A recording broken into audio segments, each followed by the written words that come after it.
Hey there everybody, it's Mark Crilly. I'm back with another How to Draw video. You know, a couple of years ago I did a video on how to draw a realistic manga face. It was very well received, but the resolution of my videos was pretty cruddy back then. So I'm going to do a new one. This time I'm going to try to challenge myself to go even further in the direction of realism.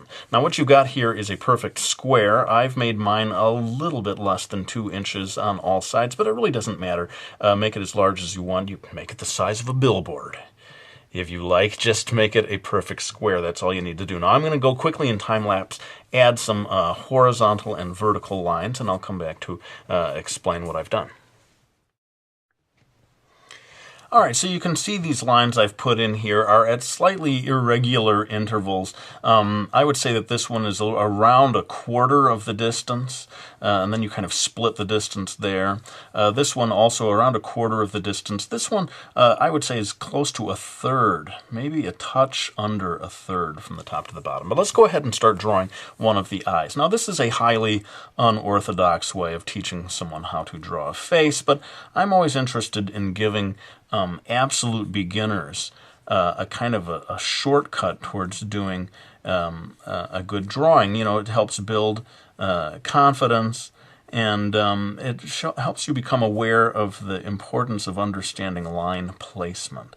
And so what I'm doing here is using this first box here to give me a sense of where to place the left eye. Actually, it should be the right eye. His right eye. My left side of the square. Come on, Mark, get it right. And now I'm going to add in here the iris. Notice how it is tucked well underneath that upper eyelid. This gives him a very relaxed look. I've noticed over the years that that is key. The degree to which the iris is concealed, partially concealed by that upper eyelid. Very important. Now I'm adding a fold for the upper eyelid. Notice the spaces between here. I mean, this is where the upper, or where the eyebrow is going to go. You need to replicate these spaces between things. And I'm going to add also the pupil, just kind of touching that upper eyelash line. And let's go ahead and do the indication of the eyebrow. It sort of lands right on top of that upper line, you know, of the square that we drew at the beginning. Notice that it goes past this line. That's because the face is going to be tilting a little bit away from us, looking back at us. And having got that in place, I'm going to move on and draw in time-lapse the other eye, the other eyebrow, and come back to explain the slight differences between them. Alright, so we've got the eyes in place here. Because that line was, like I said, about 1/4 of the distance, this ends up being more compact, and that helps to get things accurate in terms of the face turning slightly away from us. Let's go ahead and move on to drawing the nose. Now this line right here, this vertical line, is going to be where the bridge of the nose kind of connects up here. Notice the angle, the very gradual angle as I bring the line of the nose out here, and then it curves back, and just this intersection right here is a great guideline for where that curves back and comes to an end. Having that, you know, if you didn't have that guideline, you might keep that nose line going, and you'd end up with quite a schnoz there. But we're going to go ahead and draw the other line that indicates the edge of the nostril. And notice the distance from here to here. That helps you place that. And speaking of the nostril, we're going to go ahead and drop that in. Try to keep it subtle. You don't want to go too dark or exaggerate the nostril on any level. It's very easy to make that too big, and then you end up with this sort of flared nostril look. And I'm just indicating a little bit of where the shadow is going to go there.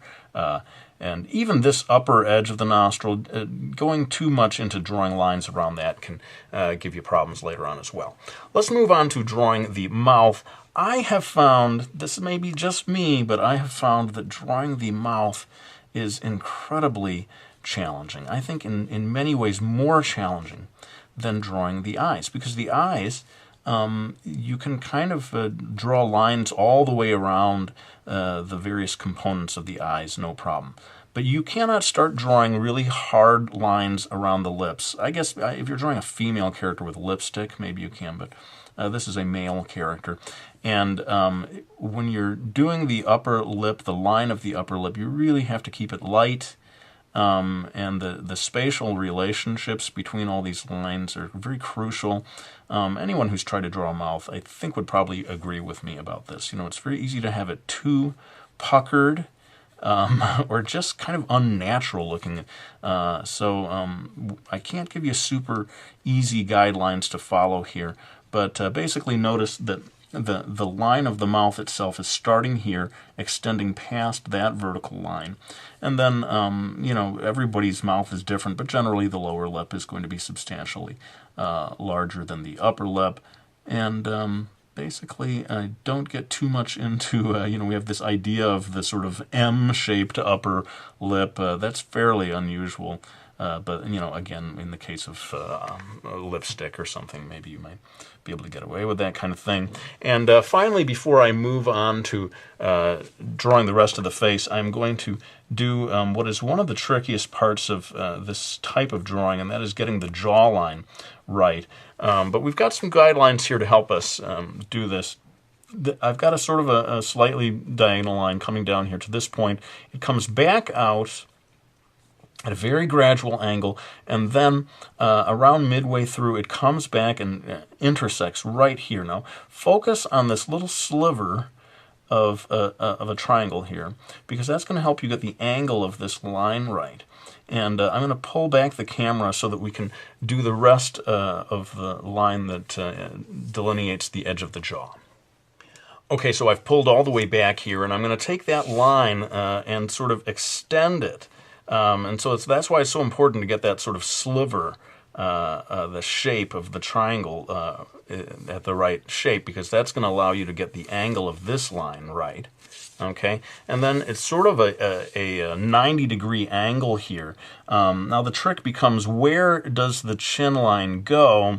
What I'm doing is sort of imagining this line extending down here, and right around where those two lines would meet, maybe just a touch to the left, is where you're going to put this 90-degree angle, sort of like a reverse letter L that you end up here.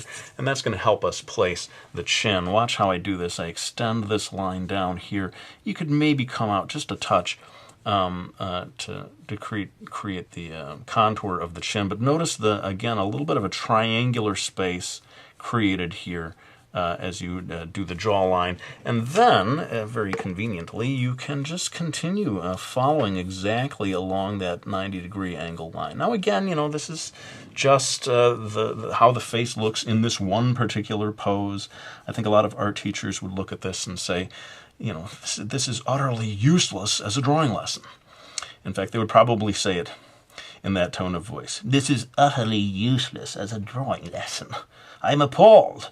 But in any case, I find these kind of things useful, especially for the beginning artist, to just sort of jump in and start doing a somewhat advanced or more challenging drawing like this. Now I'm going to very quickly draw an extra box here to help me place the ear.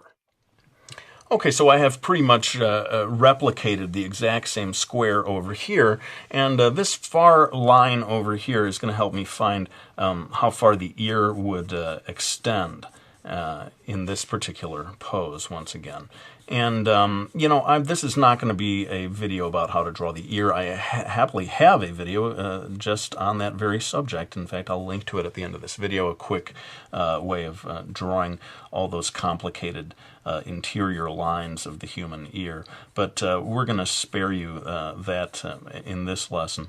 And I'm going to go ahead and draw those lines in time lapse, and then maybe even move immediately from that onto drawing lines of the hair. But maybe before we do that, why don't we give you one last thing that you probably should focus on when you're drawing this, and that is, where does the neck come off of the body in this particular pose? Well, right there is where that line is going to go. I don't know exactly. It almost seems to be pointing towards that intersection that might give you. But, you know, just sort of eyeball that. I think you can get away with. And then the other side of the neck is going to come somewhere around here, bottom of the ear. Where does that work for you? Hey, it works for me. Bottom of the ear. Yeah, let's go with bottom of the ear. So anyway, we've got these lines in place. I'm going to go ahead and do the ear and the hair in time lapse, and we'll come back for a few more words before I go to final line art.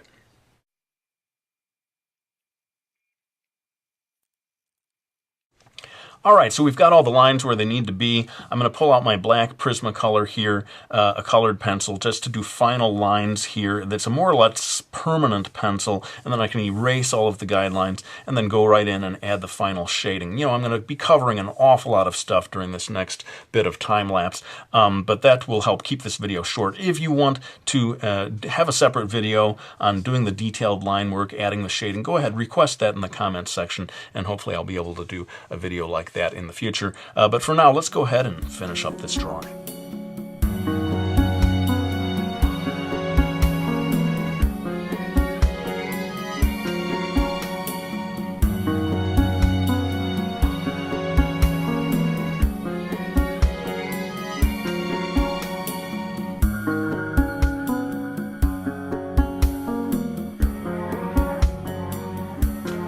Alright, well there you have my video on how to draw a realistic face. Just one more tip before I go. Notice how the shading beneath the lips here can be almost as important as the shading on the lips themselves. Also, a little touch of shading beneath the eyes can help things. But let's go ahead and wind this one down. I want to thank anyone who has supported me by getting my graphic novel series, Brody's Ghost. There are 2 books in this series, a 3rd one on the way, May 1st, coming from Dark Horse Comics, and then Mastering Manga, my How to Draw manga book, which is coming out on March 8th. In fact, the ebook edition is coming out apparently on February 8th, so you may be able to get your hands on that even quicker. But let's go ahead and end things. I want to thank you so much for supporting me the way you do, the way you sometimes embed my videos on Facebook and spread the word that way. I really am blown away and greatly appreciative of all your support. But let's lay the pencil down. I want to thank you all for watching this video.